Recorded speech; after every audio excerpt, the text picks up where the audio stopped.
ना वो भी हम दीपक नाइट्राइट शेयर के बारे में बात कर रहे हैं, ठीक है, कि इस प्राइस पॉइंट पे हम दीपक नाइट्राइट शेयर को होल्ड कर सकते हैं या फिर हम बाय करना चाहिए या फिर सेल करके निकल जाए। सारी बातें इस वीडियो में हम करने वाले हैं, तो आप बने रहिएगा इस वीडियो में। हम स्टार्ट करेंगे अभी। ओके चलो, ना वो भी हम दीपक नाइट्राइट शेयर देख लेते हैं एक बार कि 1 डे में कितने रिटर्न्स हैं। यहाँ पर 0.28% के रिटर्न्स है। 5 डेज़ में भी ज़्यादा रिटर्न्स अवेलेबल है नहीं। 1 मंथ में 8% आप बोल सकते हो, 6 मंथ 30%। 1 ईयर की बात कर ले 138.95 यानी कि 140 के आसपास रिटर्न्स इसके अवेलेबल है। 5 ईयर्स की बात कर लेते हैं तो 2436% के अच्छे खासे रिटर्न्स है यहाँ पर। और करंट मार्केट प्राइस भी जो चल रहा है वो है यहाँ पर 2527 यहाँ पे चल रहा है नाउ। ओके, नाउ देखो इसमें किन लोगों को प्रॉब्लम मेनली आ रही है, जिन्होंने हायर प्राइस पे निवेश किया हुआ है। यहाँ पे जिसने निवेश किया है उनको प्रॉब्लम आ रही है, ठीक है। अराउंड 3000 के आसपास जिसने बाई किया है उसको अभी दिक्कत आ रही है। यहाँ पर देखो दीपक नाइट्राइट शेयर एक अच्छा शेयर है, ठीक है। अगर आपने इसे 3000 हायर प्राइस पे भी बाई किया है तो आप इसे होल्ड कर सकते हो, क्योंकि ये कभी ना कभी अच्छा भागेगा और आपको बेहतरीन रिटर्न्स देंगे। ओके, देखो यहाँ पे क्या हुआ है कि यहाँ से यहाँ पर करेक्ट हुआ था वो, ठीक है। अब देखो मेन बात जो करने वाले हैं वो मैं एक बार आपको बता देता हूँ कि 5 ईयर्स की बात कर लेते हैं हम, ठीक है। यहाँ पर देखो कितने रिटर्न्स है, 2436% के रिटर्न्स है।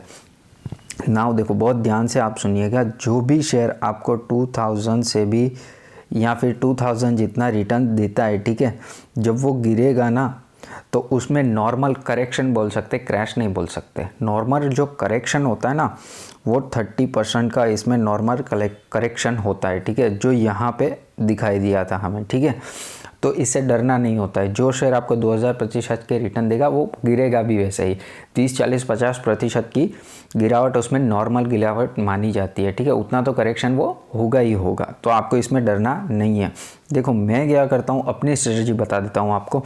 जो मेरा फर्स्ट इंस्टॉलमेंट होता है ना, फर्स्ट इंस्टॉलमेंट वो मैं 30% पर लगा देता हूँ। सेकेंड इंस्टॉलमेंट जो मेरा आता है ना वो मैं 40% पे लगा देता हूँ। और थर्ड इंस्टॉलमेंट जो मेरा होता है वो मैं 50% पर लगा देता हूँ। ऐसा मैं बाइंग करता हूँ, ठीक है। तो आप भी चाहो तो बाइंग कर सकते हो। ये जो शेयर है जो जिसका अभी करंट मार्केट प्राइस 2527 चल रहा है, इसको मैंने परचेज़ किया था अराउंड, अभी मैंने एक्यूमुलेट किया था 2100 से लेके 2200 के बीच में मैंने इसमें अपना फर्स्ट इंस्टॉलमेंट लगा दिया था।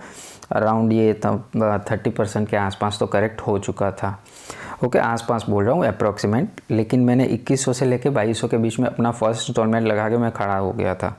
ओके, देखो यहाँ पे अभी कितना चल रहा है 2527 यानी कि 2500 के आसपास चल रहा है। तो मेरे को तो बेनिफिट है। अगर और ज़्यादा गिरता दैन मैं सेकंड इंस्टॉलमेंट इस पर 40% पे लगाता, और ज़्यादा गिरता दैन 50% में लगाता। देखो ये कितना गिरेगा कंफर्म नहीं होता है, तो आप बेटर है कि 30% पर लगाओ, 40% पर लगाओ और 50% पर लगाओ।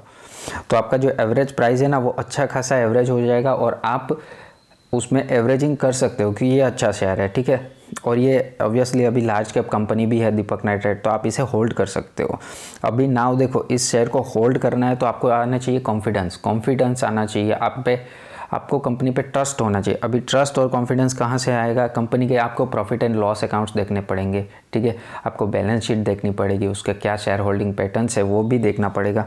तो हम दीपक नाइट्राइट का प्रॉफिट एंड लॉस अकाउंट एक बार चेक कर लेते हैं, ठीक है। डायरेक्टली हम लोग नेट प्रॉफिट पे ही आ जाएंगे, ठीक है। मार्च 2015 की बात करें तो 53 था, उसके बाद 63 था, उसके बाद 96 यानी कि ग्रोथ हो रही थी। बीच में थोड़ी सी गिरावट हुई थी 96 से 79 थोड़ा सा गिरा था मार्च 18 में, ठीक है। उसके बाद कंपनी ने फिर से कमबैक दिखा दिया, अच्छी कंपनी कमबैक करती है 174, उसके बाद 611 यानी कि 600 के आसपास, फिर 750 के आसपास, और नाउ TTM की बात करें तो 1664 है, ठीक है।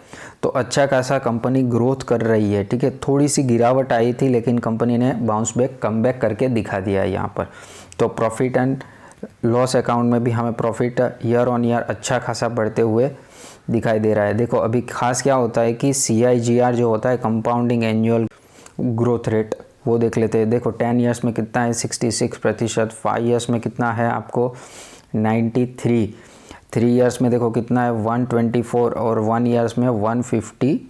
ये तो बुल रन है इसीलिए बहुत सारे शेयर्स भागे। हम कम से कम CAGR ले तो वो 66 है, ठीक है, जो बहुत ही अच्छा माना जाता है। ओके नाउ देखो अभी हम सरप्लस देख लेते हैं। मार्च 2021 में 2319 है, जो पिछले ईयर की पिछले ईयर्स की तुलना में अच्छा खासा ग्रो हुआ है, ठीक है।